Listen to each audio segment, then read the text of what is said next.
What's up, YouTube? It's your boy Kevin Mission 6. We're back on another video. We're back on another banger. And ladies and gentlemen, today, your boy is predicting the Euros semifinals. If you guys didn't miss out on my second account, we predicted the Euros quarterfinals, and we had Spain going to. I also was 50-50 on the Portugal friends game, but I had Portugal going to, I had Netherlands going to, and I had England going to. So 3 out of 4 from the 3 out of 4 from the quarters. Let's hope today we can get 2 out of 2 today.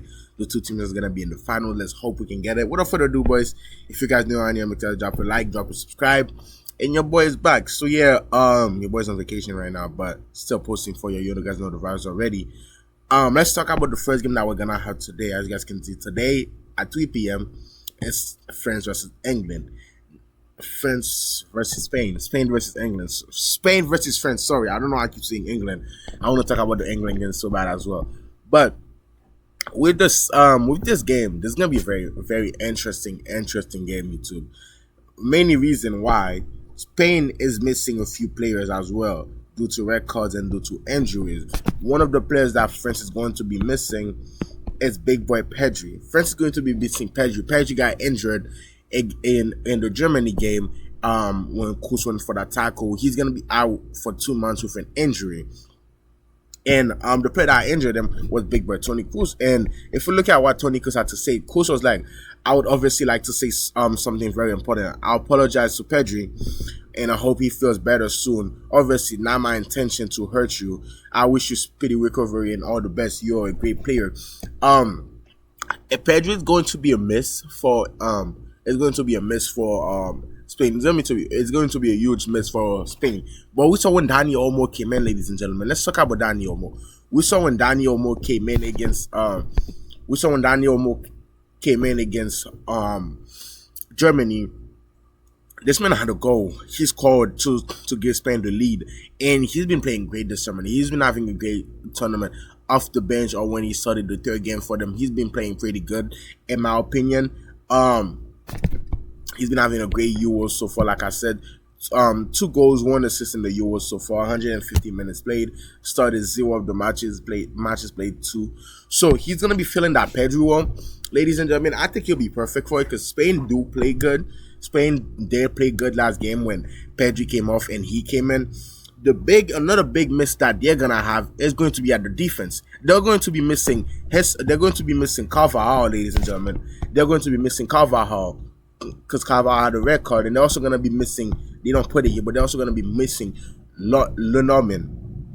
Yeah, they did put it here. The center back Lenormand is gonna be missing as well after being suspended for having a second yellow card, and big boy Carvajal for getting the red card. So these 2 are gonna be a huge miss. But the center back one, you bring Nacho in. You guys know I'm a Barca fan, but Nacho, what he did in the Champions League for Real Madrid, Nacho is made for these big stages more than Lenormand. Anyway, even though Lenormand is having a great of a tournament, but Nacho is made for these big tournaments, these big games, semi-finals, finals, and stuff like that. So Nacho is gonna fill up the walls. I'm not too worried about Nacho. Jesus Navas, a veteran of a player, a veteran ex-CD player, I think he's still playing Sevilla now. So he's gonna have to deal with Mbappe mostly. He's going to have to deal with Mbappe. Now we're gonna move into the juicy parts where we talk about the midfield of France and the midfield of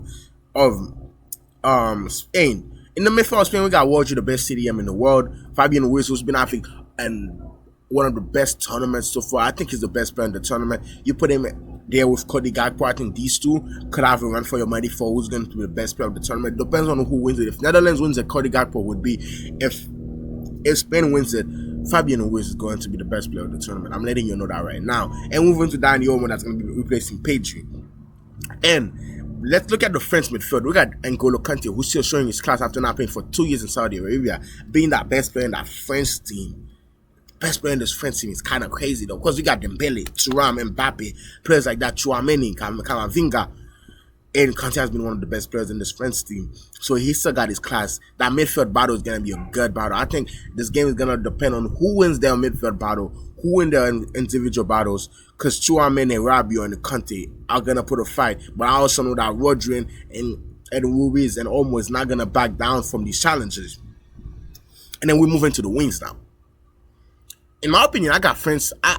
I got France losing that midfield battle. I got Spain winning it. Mostly, I'm a little biased because I want Spain to win the tournament. Like I told you, I was supporting Spain during the tournament. So we move into those wings battles. Williams against Kunde. This is gonna be a very, very, very interesting one. Williams with his pace, his burst of speed, his dribbling against Kunde, fast, good defensively, good attacking wise as well. This battle is going to be a battle to watch. It's going to be a very interesting game. It's going to be a end-to-end game. I feel like it's going to be this team attacking, this team attacking, this team attacking, this team attacking. But I also do see Spain keeping possession because that's what Spain does. Spain is going to keep possession for probably like 40, almost half of the game. But this game is going to be, I hope this game is a very end-to-end game. And moving to the other side. Our star boy, Yamal Lamor, the 16-year-old, going against a veteran now at this point, Theo Hernandez. Theo Hernandez is in like his 20-somethings. How old is he? He's 26 now, so he's heading his prime. He's, like I said, he's getting into his veterans. So he's 10 years older than Yamal. And we've seen what Yamal has been doing to people twice his age. Yes, like, they're getting older, and that's not going to be Theo Hernandez. Theo Hernandez is still fast, still strong, still good attacking wise, and also good defensive wise. So this is gonna be another interesting battle against these two. Yamal versus Theo Hernandez. In my opinion, I'm a boss up, and I'm hoping Yamal can cook him today. I love Theo Hernandez, by the way. The thing he's doing for AC Milan. There's somebody, if we didn't have Baldi at Bossa, I would want Bossa to go get Theo Hernandez. But somebody like City, like again, like if City do need a left back, I see them can go get Theo Hernandez. But I'm hoping that Yamal can cook him today, to be honest with you. I want to see that. I want to see it. It's going to be a good one. The French defense as well, with Upamecano and Saliba haven't conceded yet. They have been one of the best defenses. Those four in the back has been one of the best defenses. And Mike McNair has been good. Yeah, I don't think France has conceded yet. So if I'm wrong with that, let me know. But I don't think they have conceded yet. Yes, France haven't scored from the round of play. You got to remember, man, they have Mbappe, they have Thuram, they have Dembele. They have Mbappe and Thuram. We're not going to talk about Dembele. Dembele is not a player for me. But yeah, they got Mbappe, they got Thuram. These players can score out of nowhere. Especially Mbappe, they can kill the game for you out of nowhere. So it's going to be a very interesting game as well. With, like I said again, that Jesus Navas versus Mbappe. Jesus Navas is going to have a lot on his plate today. I mean, Mbappe hasn't been having the best of the Euros so far, but let's hope he can cover big boy Kylian Mbappe. And in this matchup, I do see Spain going to somehow, some way. It's either gonna be a very comfortable win, like 3-1. Not comfortable. It's either gonna be like a 3-1, 2-1 win, or I see it going to extra time and Spain winning in pens. If it's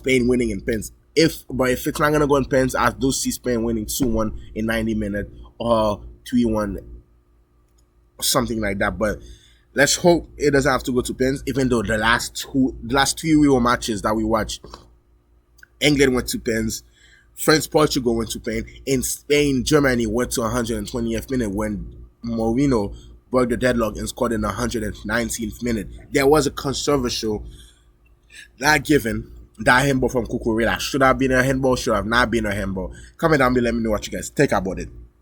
Without further ado, boys, here I am gonna go with Spain qualifying to the next one. I'm gonna back my boys up. I'm gonna back Spain up to beat this French side and reach the finals of the Euros. Now we're gonna move into the Netherlands versus England game.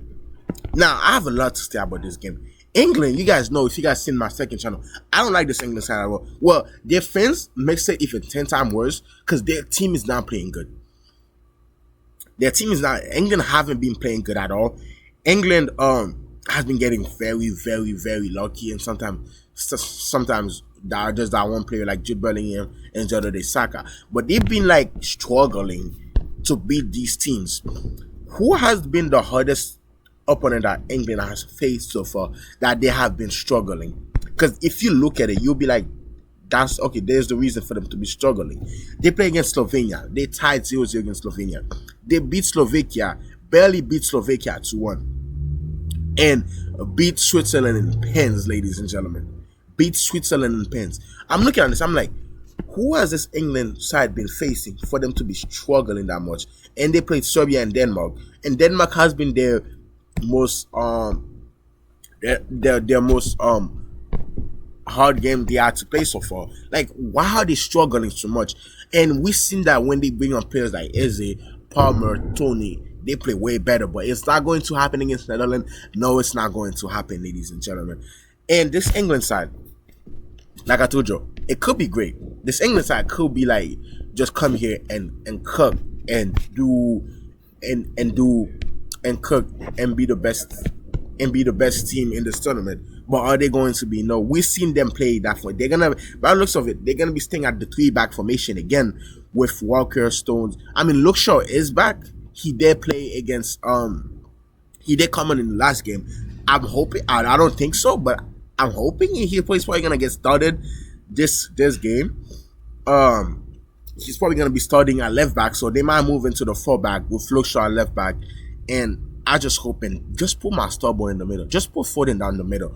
If Foden down the middle, I feel like the difference is going to be Foden down the middle. I would move Joe to the midfield or bench Jude. That's my opinion, because leave Foden down the middle, put Saka and probably Eze down the wing and see what you can cook. So that's my opinion. But now in Southgate's probably not gonna do it. But yeah, that midfield of England, like I said, depends on who they go with, but they're most likely gonna go with Rice and Mainu against Reinders and Scootchman. Let's talk about the Netherlands side. The Netherlands side, sometimes I've watched all the Netherlands games. They've been looking shaky sometimes. Earlier in the US, they were looking shaky. Their midfield was looking shaky. Their defense was looking shaky. And big miss was that because of Frankie de Jong. And that's why I told you when Frankie de Jong was not here, I'm like, that's going to be a big miss for them. They're going to have to adjust somehow, some way. And the last 2-3 games, the last 2 games, I'll say, the last 2-3 games, they have been picking up the form. They have been better in the midfield. They have been more structurally as a team better. And Gakpo, what a tournament he's having. Like I told you again, if Spain wins it, Fabian Ruiz will win it. But if Netherlands wins it, I see Gakpo winning it. He's the top scorer of the tournament at the moment. I think with 4 goals. This winner has been cooking. The Pie, he's been playing pretty good, but it's not that the Pie that we know that we talked about the best team in the Netherlands team, carrying the Netherlands team. But it has been Gakpo, ladies and gentlemen, scoring almost every game, helping them get that edge over any team. That got Gakpo is gonna be a real threat against England.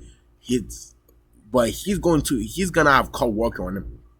And at times, Kyle Walker can be lacking sometimes, but Kyle Walker is going to be a very, very hard match for him. Because he's going to have Kyle Walker on him 24/7. Kyle Walker is fast. That speed. He can defend. He can attack. So Gakpo is going to have to watch out for Kyle Walker all the time.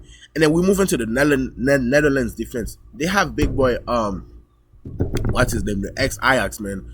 The Bayern Munich man. What's his name? Matthijs de Ligt on the bench. But they're playing with De Vrij and Van Dijk and Dumfries and Ake. The thing with this Netherlands team is that they have good subs. They have subs that can come off the bench and that can impact the game for you. Sorry, Gakpo have 3 goals. They have players. I'm trying to go to one of their games so I can show you what I'm talking about. But they have players that can impact these games for you. They got players that can come on the bench and boom, get you a goal. Or if you're winning and you need to defend, you got players like these that can come on for you. Let's see the bench of this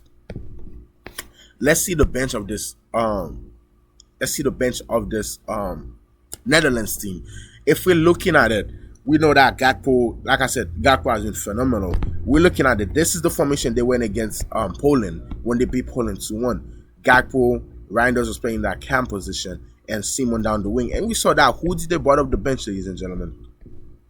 We're going to see like they have Gini Wijnaldum off the bench, Donny Malen. They have Frimpong, Weghorst, and Van der Ben, the Tottenham men. They also have a few other players off the bench, like Ian Madsen, Jerski, Gravenbergs, Matthijs de Ligt, and also Steven Bergwijn, who's most likely going to be starting the game because he has started the last 2 games, if I'm being honest with you. But I don't think he should be. I think I'll give Malen the start. Malen did score double in one of the games to give them to give them the advantage to qualify to the next one. So I do hope they start with Malen today.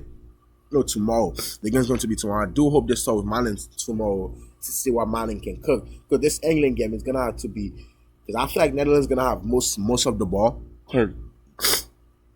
We know how England play. If England let this Netherlands side go up 1-0 first, I think it's over for England because they're gonna get hit on the counter. And with Simon Depay and let's say Malen is starting and Gakpo on form, you're getting hit on that counter. I don't care who you got at the back, you're gonna stopping all these four off the counter. So they're probably gonna, if England let Netherlands go first early in the game or like later in the game, even if it's later in the game, I don't think England's gonna have the luck again to come back.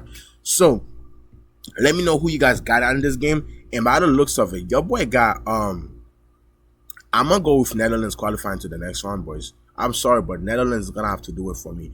So I'm hoping to see Spain Netherlands final, the rematch of the 2010 World Cup, ladies and gentlemen, where Spain beat them 1-0. Will it be the same thing, or will Netherlands trying to get their luck against Spain? Without further ado, it's been your boy Kevin Mix 26, man. I love you. Stay safe, and I'm gonna see you on the next one. Peace out. Before I go, subscribe to my second channel. Peace out.